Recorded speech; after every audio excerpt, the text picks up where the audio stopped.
I'm lining that with pads. Like, this is what I'm having to go through every month when I have my cycle.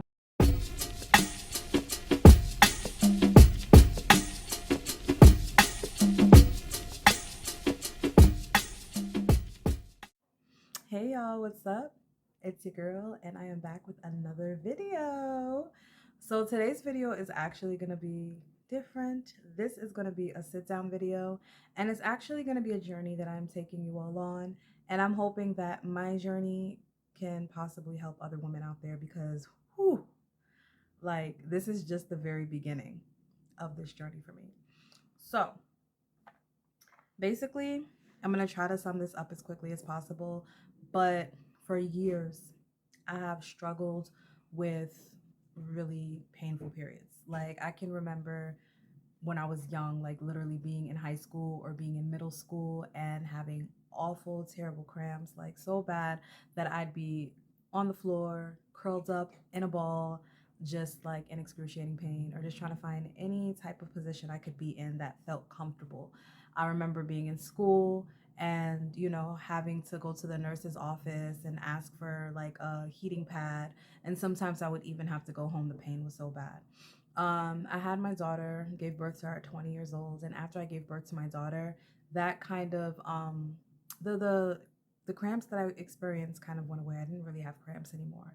Also, I forgot to mention I used to have really long periods too, so they would be like 10 days, like 10 freaking days of my life.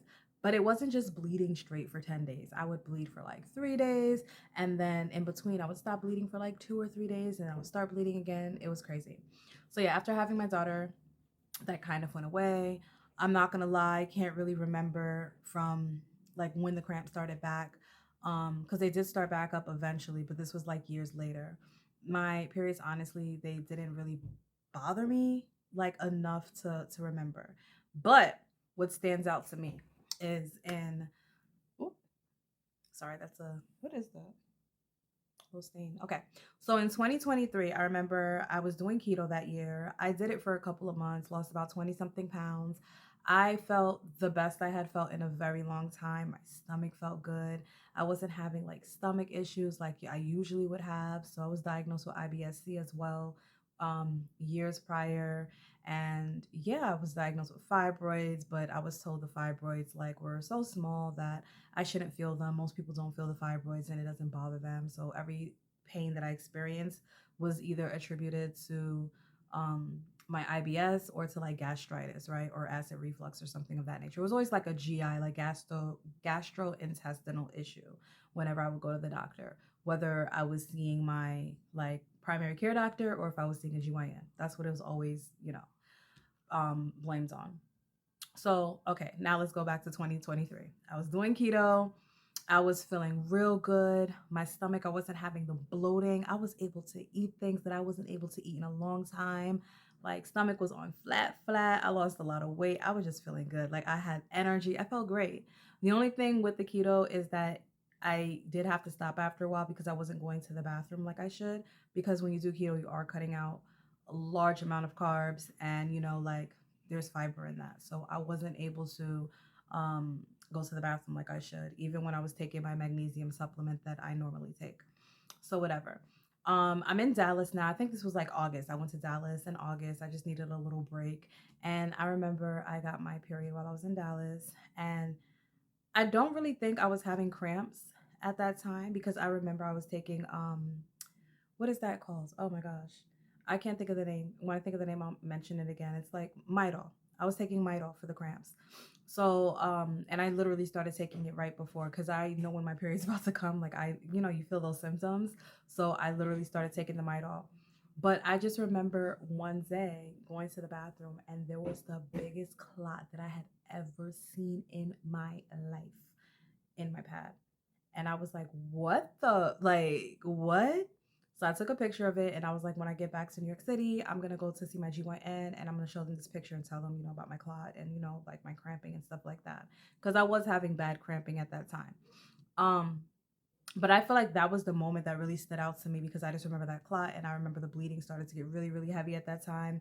And yeah, but again, I do want to just keep in mind I'm always having stomach problems. I'm always having stomach problems, always having lower back problems. I was suffering from problems in like my lower left side, and everything's always, oh, it's IBS, it's IBS, it's IBS.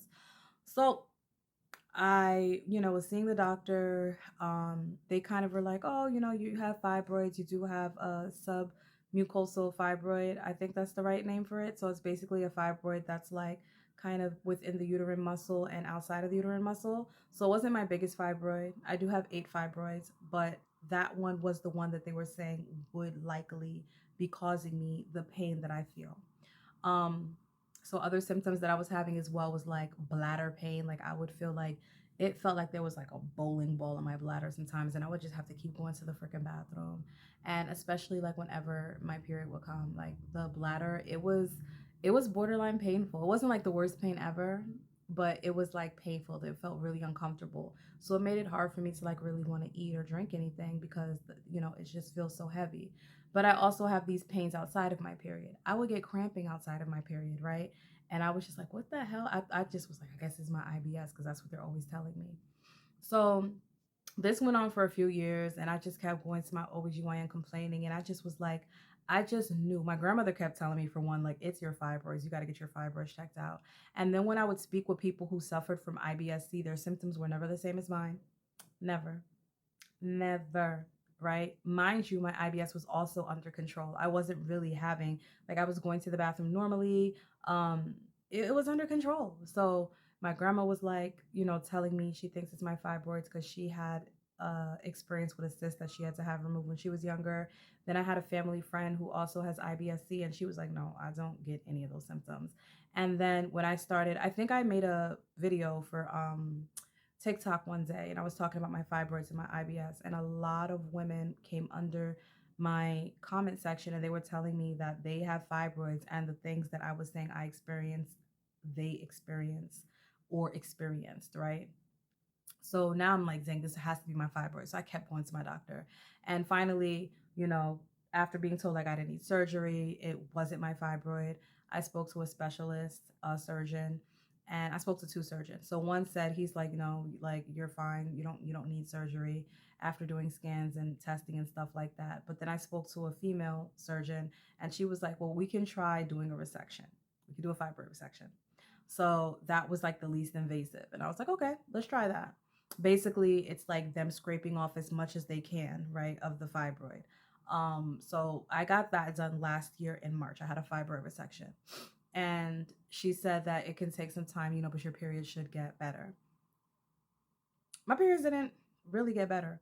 I will say, instead of bleeding like, a massacre happened for 3 days, I think that I bleed my heaviest for like about 24 hours, maybe a little bit more than 24 hours.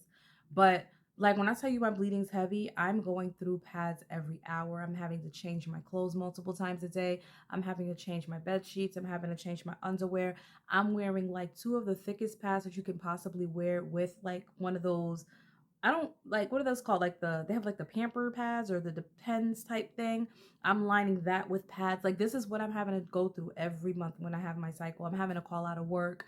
I was even working remotely at the time. I'm having to call out of work because it's so bad that I have to keep taking breaks to go take showers or to go change my pad. And it's like, if I can't go outside and leave the house because I'm scared that I'm gonna bleed everywhere if I leave the house.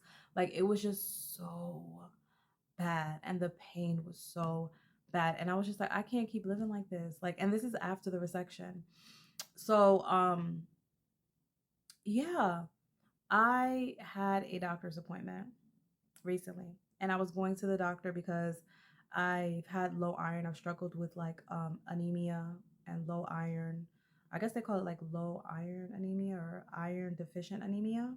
So I've struggled with that for years, and it's just been really bad the past few years. And obviously, because I'm bleeding so much every month, it's just, that's what's causing it. So the doctor told me to take like an over the counter pill. So I bought this pill from Whole Foods that I was taking. Um, and I, needed to get my iron checked, but stuff happened with my doctor. They were no longer taking my insurance. So I needed to find a new doctor. So I finally found a new doctor. Actually, I didn't have a doctor's appointment until October. That was the soonest that the new doctor I found had available. But I was like having really bad, just feeling so sleepy. And like really bad lower back pain, just excruciating, which I still have now. Bladder pain, just having to go to the bathroom, like this pain, my entire left side, just pain, like all the way down from my butt bone or from my hip bone, all the way down to my leg, to my ankle. And I was just in so much pain. I was like, I need to see a doctor sooner. So I made an appointment for a doctor's office that's like right near me. I didn't want to go because I used to go there when I was a child, and I stopped going there because I just felt like they just weren't, like I just didn't love the experiences I had there. But I was like, desperate times call for desperate measures. I was really concerned, and I really wanted to get my iron checked because I'm like, I know my iron has to be low still because I'm still bleeding like crazy. So there's different, you have your medical doctors, and then you have a doctor that's called a DO. So the DO takes a more, what is the word that they use?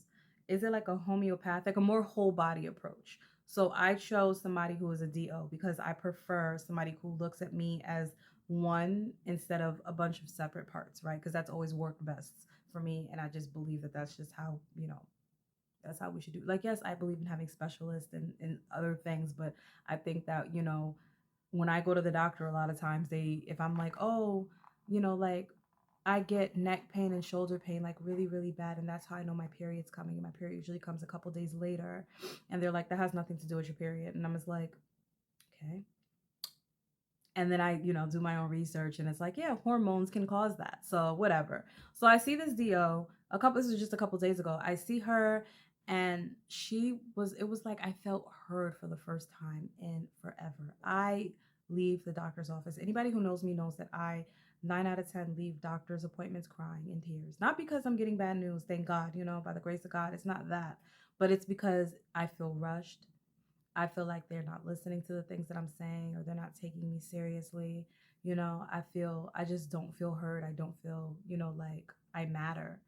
Um, so for the first time I go, and she didn't say a word. She let me just go on and on and on and on and on. And then when I was finished talking, she finally was like, okay. She was like asking me specific questions, and I was answering it. And she's like, I think you have something called endometriosis. She's like, do you know what endometriosis is? And I'm like, it's not much endometrium, right? I'm like, I've heard of it, but I don't know what it is.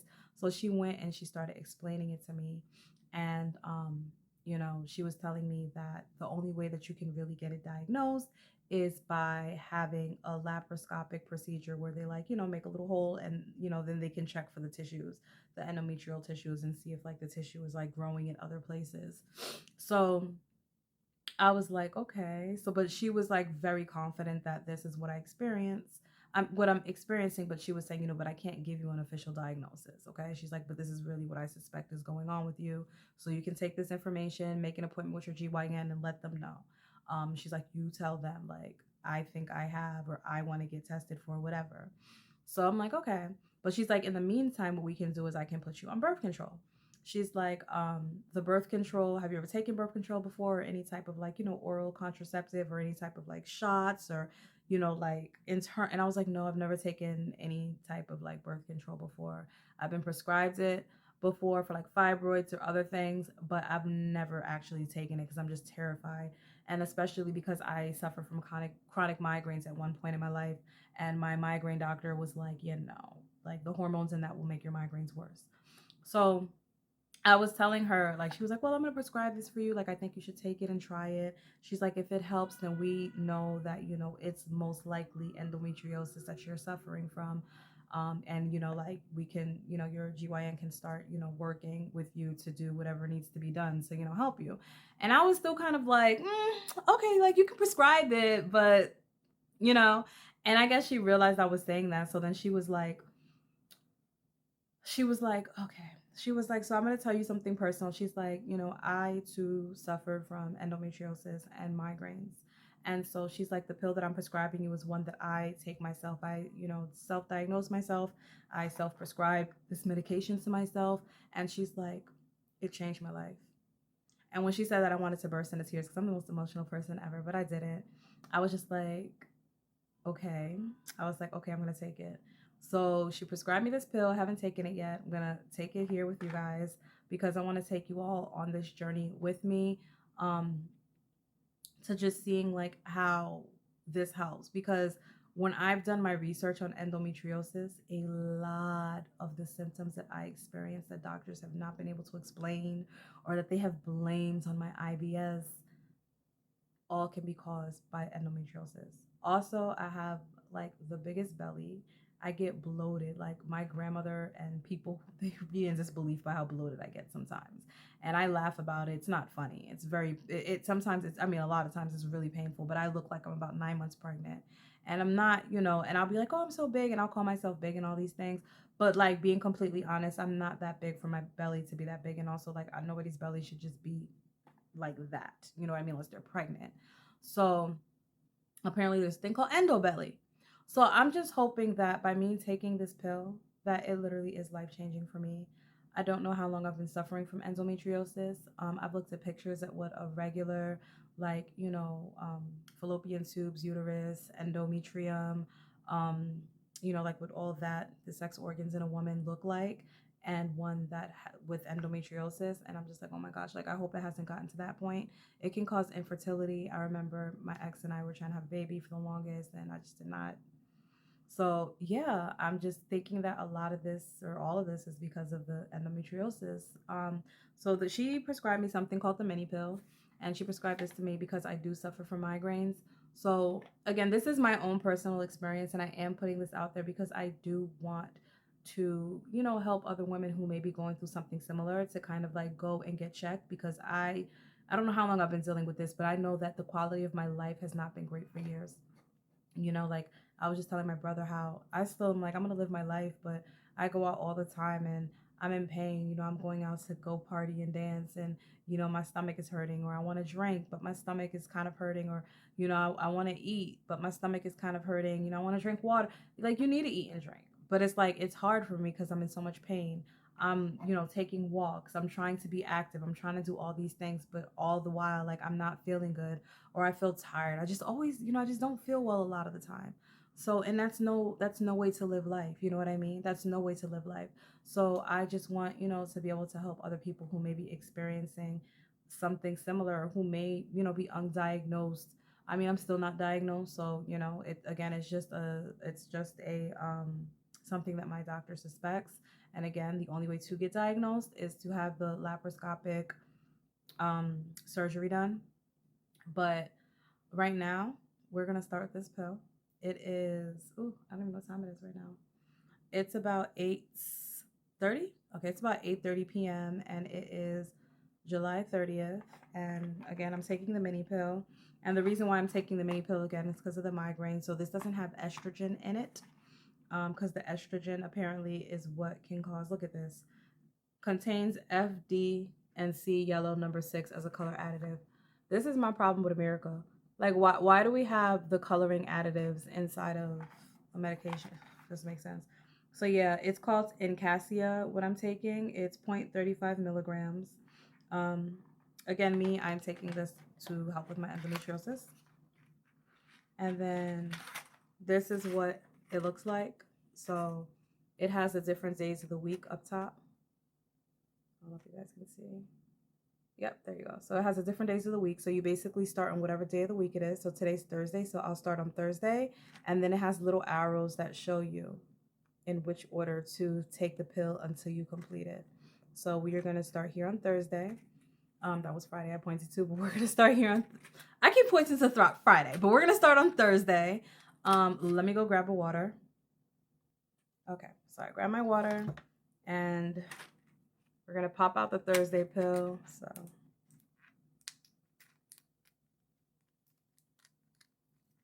this is the Thursday pill. Y'all, I'm not going to lie. Oh my God, I've never taken birth control. I'm so nervous. But it's like, just thinking about the benefit, it's just like feeling like it's going to outweigh, my dislike for taking medication. So here we go. This is day 1.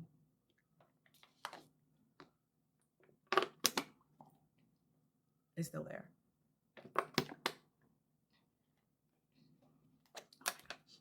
So I'm taking this at night also because they said if you have a sensitive stomach that it can be better to take it at night. But I'm also taking it at night because I just got my prescription today and I didn't want to wait another day. I wanted to take it as soon as possible. So I'm going to set an alarm on my phone like once I'm done filming so that I can take it remember to take it every single day.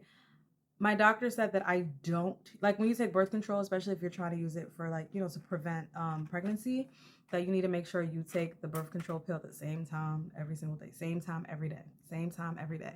But she said because, this is not for that, like it doesn't, I just need to take it every day, but I still just want to try to take it at the same time every day. So I'm going to put an alarm for 8:30 and I'm going to take this every day. And I think I'm just going to probably check in with you guys in about a week and let you know how I'm feeling, or maybe 2 weeks, because we're going to check in 2 weeks because my period is due in 2 weeks. So we'll check in 2 weeks, like around the time that my period is due, so I can kind of tell you guys how I'm feeling and stuff. Um, if I feel any like symptoms or whatever, then I'll check in sooner to kind of tell you guys what's going on. And I know this video got a little long. I was wanting to make like a 10-minute video, but I could talk. And also, I feel like it was just a lot to cover. And I also kind of want to just tell you guys what endometriosis is as well, because I'm still learning about it myself. So I know I wasn't like really explaining it the best, but just give me 1 second. Okay, so I just want to read this to you guys really quickly. I'm reading from Mayo Clinic right now, but it says endometriosis is an often painful condition in which tissue that is similar to the inner lining of the uterus grows outside of the uterus. It often affects the ovaries, the fallopian tubes, and the tissue lining the pelvis. Rarely, endometriosis growths may be found beyond the area where the pelvic organs are located. And then it describes like endometriosis tissue acts as the lining inside the uterus. Um, so let's see. So it says what happens is the endometriosis tissue acts as the lining inside the uterus wood. It thickens, breaks down, and bleeds with each menstrual cycle. But it grows in places where it doesn't belong and it doesn't leave the body. When endometriosis involves the ovary, cysts called endometry mass may form. I don't know if I pronounced that right. Surrounding tissue can become irritated and form scar tissue. Bands of fibrous tissue called adhesions may also form. These can cause pelvic tissue and organs to stick to each other. Endometriosis can cause pain, especially during menstrual periods. Fertility problems may also develop, but treatments can help you take charge of the condition and its complications. And then I just wanted to read off a couple of the symptoms as well. So, some of the symptoms that are listed here, again, this is from Mayo Clinic, are painful periods, right? So, you get like pelvic pain and cramping that may start before your menstrual period and last for days into it. You can have lower back pain and stomach pain. Um, Pain with sex, pain with bowel movements or urination. So you're most likely to have these symptoms before or after a menstrual period. Excessive bleeding. Sometimes you may have heavy menstrual periods or bleeding in between. Infertility. For some people, endometriosis is first found during tests for infertility treatment. Other symptoms, you may have fatigue, diarrhea, constipation, bloating, nausea, and these symptoms are more common before or during menstrual periods. So those are just like some of the symptoms. And then here's the kicker for me personally. Like I'm just going all the way down. Remember I told you guys I was diagnosed with IBS. I can't even remember when I was diagnosed with IBS. But it says for those with symptoms, endometriosis may seem like other conditions that can cause pelvic pain. These include pelvic inflammatory disease or ovarian cysts, or it may be confused with irritable bowel syndrome, which causes bouts of diarrhea, constipation, or stomach cramps. IBS also can happen alongside with endometriosis. This makes it harder for your health care team to find the exact cause of your symptoms. So I remember my vision is so blurry right now. The doctor was also telling me that with endometriosis, it can happen alongside, just like it said there, with IBS. And, it can cause constipation. So, ladies, if you advocate for yourself, that's all I have to say. Advocate for yourself. That's all we can do because you know your body. Um, you know your body. So if you feel like something is off and something is not right, seek a second opinion, a third opinion, a fourth opinion. Me, I I feel like, I prefer doctors that look at the whole body as opposed to just, looking at me at a bunch of it as a bunch of individual parts. Um So yeah, this is the first video. Again, I'm sorry, I know it ran a little bit long, but if you would like to continue to follow my journey, then definitely make sure you subscribe so that you can get and hit the notification bell so you're notified when I post another video. This will be like a series that I have going on, just documenting my journey with taking the pills, with endometriosis, with going, to see my GYN, and just, just kind of keeping you guys up to date on everything. And just uh a last word. I'm not a doctor. I'm not giving this or making this video to diagnose anybody or to tell anybody what type of medications they should be taking or anything of that nature. You would need to see a professional and, have them talk to you, diagnose you, or tell you what they suspect, tell you what medications you may need to take. This is all just to kind of, let you know that you are not alone, that you need to advocate for yourself, and that the things that you're feeling are real. And yeah, just kind of be a guide in a sense, but not, like telling you what to do. Cause not a doctor. But thank you again for sitting and watching this video. I'll see you guys in the next one. I hope everyone has a beautiful night or day if you're watching in the day.